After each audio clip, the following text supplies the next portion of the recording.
السلام علیکم ورحمۃ اللہ وبرکاتہ۔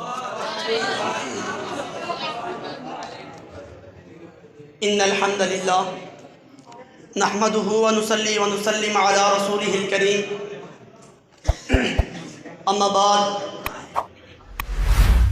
تنقید نہ تکرار بڑی دیر سے چپ ہیں، تنقید نہ تکرار بڑی دیر سے چپ ہیں، حیرت ہے میرے یار بڑی دیر سے چپ ہیں، گونگوں کو تکلم کی اجازت ہے یہاں،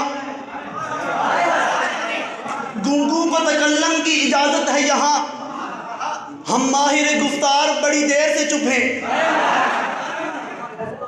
جناب والا، قائد حزب اختلاف اور ان کے حواریوں نے غلط کو صحیح، جھوٹ کو سچ، سیاہ کو سفید اور بد کو نیک قرار دے کر اس عوام کے ماحول کو آزودہ کر دیا ہے، آزودہ کر دیا ہے عوام کے اس ماحول کو، اس بات کا ڈول پیٹ کر کہ تنظیمیں تعلیمی اداروں کی ضرورت ہے۔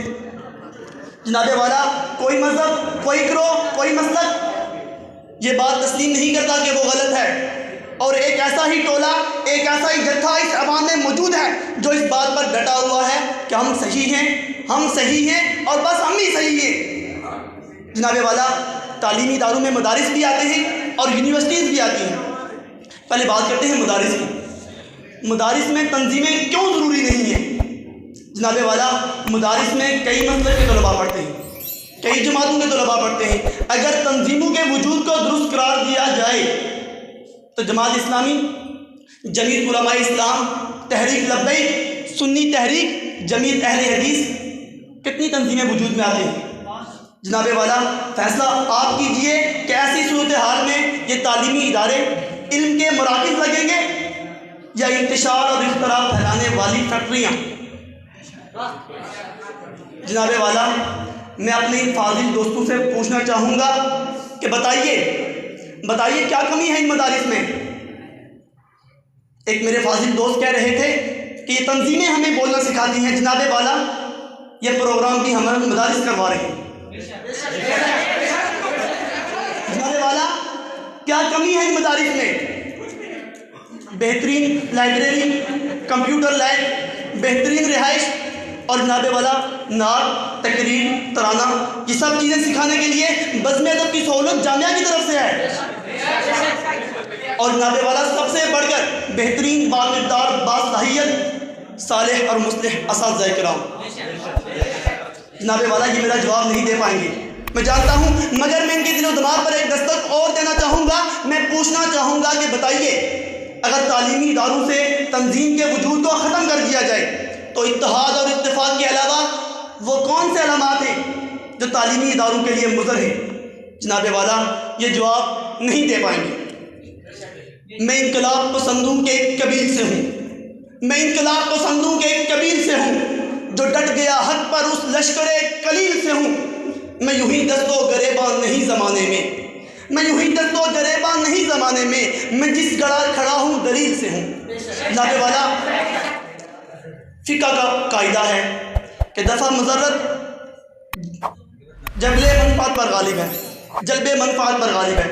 جناب والا، جو منفعت یہ تنظیمیں ہمیں دے رہی ہیں وہ مدارس بھی ہمیں دے رہی ہیں، اور مضرت کیا ہے کہ ان تنظیموں کے وجود سے انتشار، اختلاف، لڑائی جھگڑے، فتنہ فساد۔ جناب والا، یہ تنظیمیں ہمیں مدارس وہ منفعت دے رہی ہیں جو دینا چاہتے ہیں، مگر مضرت کا کیا کرنا ہے؟ اس کا ازالہ کون کرے گا؟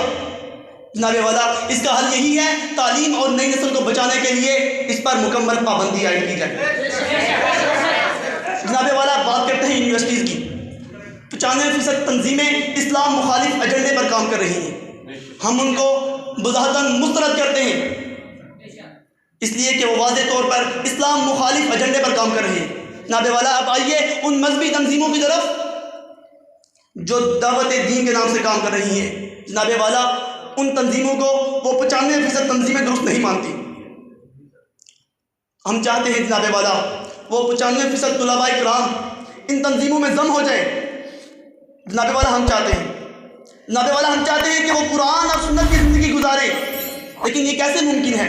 ہم ان کو تنظیم کی طرف دعوت دیں؟ نہیں جناب والا، وہ ہمیں درست مانتے ہی نہیں۔ جناب والا اس کا ایک ہی طریقہ ہے جو قرآن نے بتایا ہے، وَمَنْ أَحْسَنُ قَوْلًا مِّمَّنْ دَعَا إِلَى اللَّهِ وَعَمِلَ صَالِحًا وَقَالَ إِنَّنِي مِنَ الْمُسْلِمِينَ، کہ ان کو اللہ اور اس کے رسول کی طرف دعوت دو، صرف تنظیموں کی طرف نہیں، ان کو اللہ اور اس کے رسول کی طرف دعوت دو۔ اور وہ پوچھیں کہ کس تنظیم سے ہو، تو کہو اننی من المسلمین، اننی مسلمین، ہم تو مسلمان ہیں بس۔ جناب والا ہم اس قرارداد کو مسترد کرتے ہیں، اس لیے کہ یہ تنظیمیں 95% طلباء کی ہدایت کی راہ میں رکاوٹ ہیں۔ جناب والا میں اپنے تمام تر سوالات کے جوابات کے مطالبے کے ساتھ اپنی آخری بات کہوں گا۔ حضرت شیخ الہند جب مالٹا کی سے جیل سے رہا ہوئے تو فرمایا اس امت کی نجات کے لیے 2 راستے ہیں، قرآن کو مضبوطی سے تھام رکھو، قرآن کو مضبوطی سے تھامو، اور دوسرا یہ کہ فرقہ بازی گروہ بندیوں سے باز آ کر اتحاد اور اتفاق کا دامن تھامو۔ میں اسی پر اپنی گفتگو سمیٹتا ہوں۔ وما علینا الا البلاغ۔